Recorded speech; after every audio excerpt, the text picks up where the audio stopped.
this is such a key strategic advantage. You have your pawns on the right color.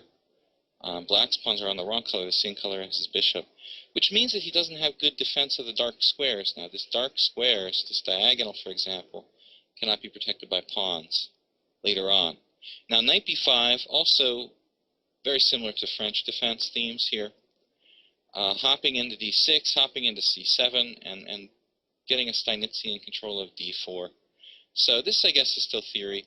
Mamedyarov plays king f8, but now I was thinking that, you know what, I mean, this is the Caro-Kann, it's supposed to be solid, and you do this kind of thing sometimes in the Caro and the French, but it's not a lot of fun, you know. I mean, I don't know that white has an advantage here, officially, you know, according to a computer engine or something like that, but I just think that the position is harder to play for black, you know, and against a tactician like Hikaru, I don't think I'd want to, you know, have a position where I had much less space.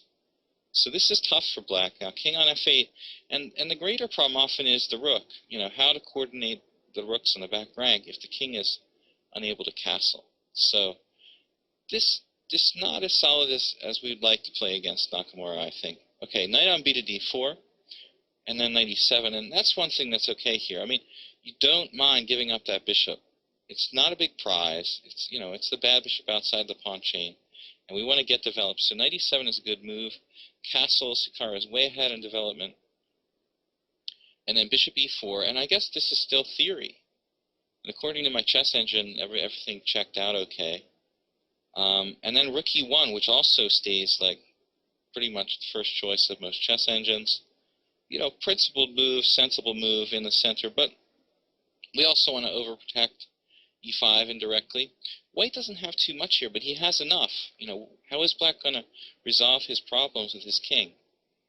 Then things get weird. So here, we wanted to play the Caro-Kann. We chose a solid opening against a really aggressive, hyper-tactical opponent.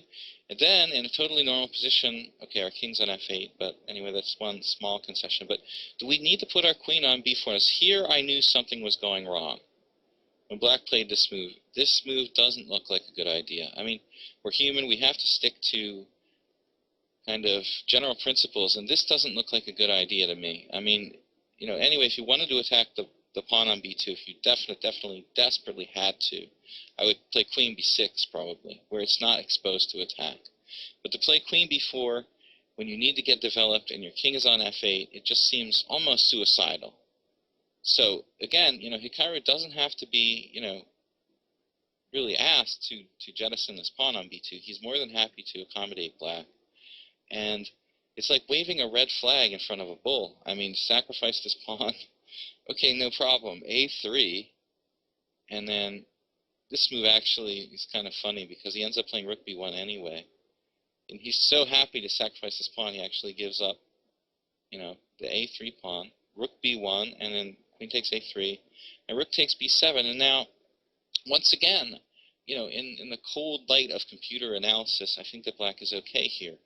But that means that you have to find perfect moves, just like a computer would. Black's task here is very difficult on a practical level. Now the rook's on b7. It's very, very dangerous. White has sacrificed a pawn, but it's not that big a deal because his pieces are fully developed. Black's playing without a rook on h8. His king is not that safe on f8. So great compensation for Hikaru and just the kind of position he wants. And then bishop takes f3, which is not the only move, but I understand black's, you know, wanting to simplify. Knight takes f3, and then there is some danger of some, you know, at some point this knight popping into g5. So h6, I think that's a good move. And black also, you know, routinely often does something like king g8, h7 in this kind of setup with the king on f8. Now queen d2, this was a really heads-up move because Hikaru wants to, you know, possibly get his queen active on f4, connecting the rooks. And here black played g5. Now this is the second move that I think, you know, really, I don't know if it loses, but it really loses the thread of the position. Here it looks like rook b8. I mean, this is a move that you want to trade off that dangerous rook. If white goes with the other rook, you can trade rooks, and then white's back rank will be a little iffy. So, you know, it certainly can't hurt to play rook b8. You know, try to trade off an active rook. That looks much, much more rational than playing g5. He plays g5, and there it is, h4. So this breaking up the pawn chain on g5 and prying open the f4 square where the white queen can come into play, prying open the whole diagonal. So g5, I mean, that move, really dangerous. I know that, you start to do dangerous things when your position is compromised, and this is the problem with the king on f8. It made Mamedyarov did a kind of crazy thing here with g5. So he felt like he was somewhat desperate. Queen b4 started it all, and Hikaru weakens the black pawn chain, and then simply knight d4. So he did his damage, and now he's willing to even trade a piece. And of course, black tries to trade queens. That's not on the agenda. Queen a5, c3, no trade of queens. Knight takes d4, queen takes d4, and look at this g4 pawn. I mean, does black want to play h5 and create more holes? No, instead he plays knight f5. And then a good heads-up move, queen d2, because Hikaru cannot afford to give up the c3 pawn just like that. And then d4, I don't know, what else you can do. If you play h5 again, the dark squares start to look really weak. Queen g5 becomes a real danger. So d4 was tempting, but bishop takes g4, and then this really undermines black's whole position. I mean, the knight at f5 is his only sort of stability in this whole position. Queen takes c3 naturally. Again, no queen trade. Perfect move, queen e2. And then knight takes h4, bishop h5, and things look really awful now. Rook on the 7th, bishop on h5. Black pawn grabbing, but he's got, 2 pawns up. But his king is totally open. He never resolved his rook on h8.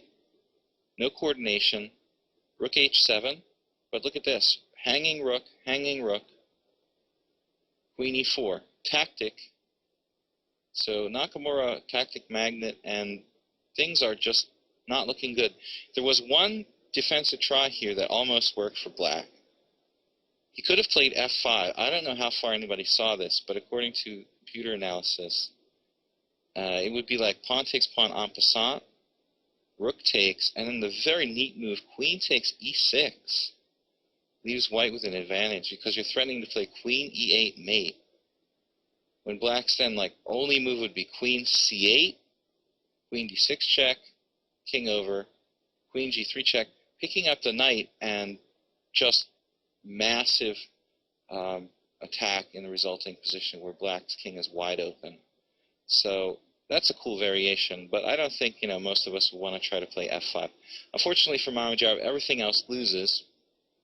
He played rook c8, but this is no good. Queen takes h7.